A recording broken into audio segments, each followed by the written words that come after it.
আজকে জাতিসংঘ যেটা সমাধান করতে পারে নাই, আমি চ্যালেঞ্জ দেবো সেটা ইসলাম পারবে। কারণ জাতিসংঘের আগের মহাসচিব তিনি বলেছেন বিশ্বের মানবাধিকার রক্ষায় আমরা ব্যর্থ, কিন্তু আমি প্রমাণ দিব বিশ্বের মানবাধিকার রক্ষায় আল্লাহর দেওয়া জীবন বিধান একমাত্র সক্ষম।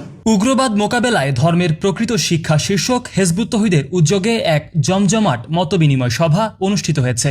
আজ সকাল 10টায় রাজধানীর জাতীয় প্রেস ক্লাবের তোফাজ্জল হোসেন মানিক মিয়া হলে এই মতবিনিময় সভার আয়োজন করা হয়। সংগঠনের কেন্দ্রীয় যুগ্ম সাধারণ সম্পাদক রুফাইদা পন্নীর সভাপতিত্বে মূল বক্তব্য উপস্থাপন করেন হেজবুত তৌহিদের সর্বোচ্চ নেতা ইমাম হোসাইন মোহাম্মদ সেলিম।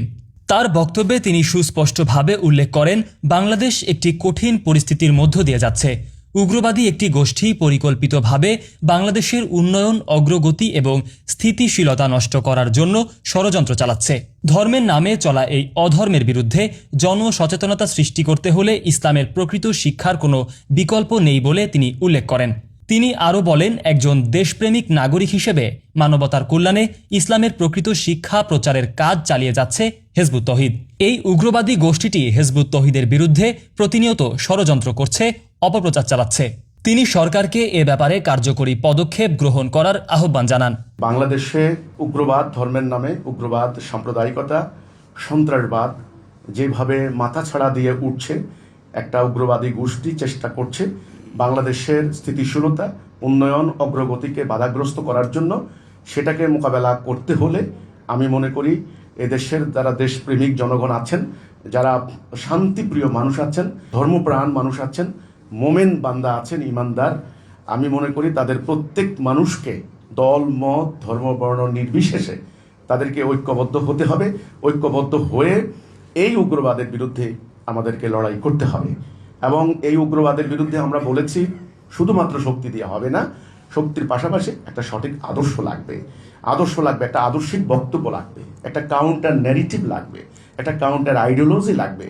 কোরআন এবং হাদিস দিয়ে প্রমাণ দিতে হবে, তুলে ধরতে হবে বিভিন্ন জার্নাল, পত্রিকা, প্রকাশনা, বই, পুস্তক, হ্যান্ডবিলের মাধ্যমে যে এটা ইসলাম না, এই অযৌক্তিক অনর্থক কর্মকাণ্ড ইসলাম সাপোর্ট করে না, এই নারী বিদ্বেষী বয়ান, এই সংস্কৃতি বিদ্বেষী মনোভাব, এই ধরনের মানবতা বিরোধী কার্যকলাপ, অবৈজ্ঞানিক কথাবার্তা, এ ধরনের বিষয়গুলি ইসলাম সাপোর্ট করে না, এটা ইসলাম নয়। এই ব্যাপারগুলি তাহলে ইসলামটা কি, প্রকৃত ইসলামটা কি, সেটা ধর্মপ্রাণ মানুষের সামনে তুলে ধরতে হবে। সেটা তুলে ধরার জন্য এই অরাজনৈতিক আন্দোলন হেজবুত তৌহিদ, আমরা নিজেদের অর্থ ব্যয় করে সম্পূর্ণ নিঃস্বার্থভাবে আমরা মাঠে ময়দানে কাজ করছি। ঢাকা মহানগর হেজবুত তৌহিদের সভাপতি ডাক্তার মাহবুব আলম মাহফুজের সঞ্চালনায় সভায় আরও বক্তব্য রাখেন সাবেক মন্ত্রী ও সংসদ সদস্য এম নাজিম উদ্দিন আল আজাদ, অবসরপ্রাপ্ত ব্রিগেডিয়ার জেনারেল হাসিনুর রহমান বীর প্রতীক, অবসরপ্রাপ্ত brigadier general Shamsuddin Ahmed, colonel Ferdous Aziz, colonel Mohammad Alauddin, অবসরপ্রাপ্ত লেফটেন্যান্ট কর্নেল সৈয়দ মঞ্জুরুল আলম সহ বিশিষ্ট শিক্ষাবিদ, আইনজীবী, জ্যেষ্ঠ সাংবাদিক, গবেষক এবং বিভিন্ন পেশাজীবী ও সচেতন নাগরিক অংশগ্রহণ করেন। বক্তারা দ্ব্যর্থহীন কণ্ঠে বাংলাদেশের স্বাধীনতা, সার্বভৌমত্ব রক্ষায় যাবতীয় উগ্রবাদের বিরুদ্ধে ঐক্যবদ্ধ আন্দোলন গড়ে তোলার প্রত্যয় ব্যক্ত করেন।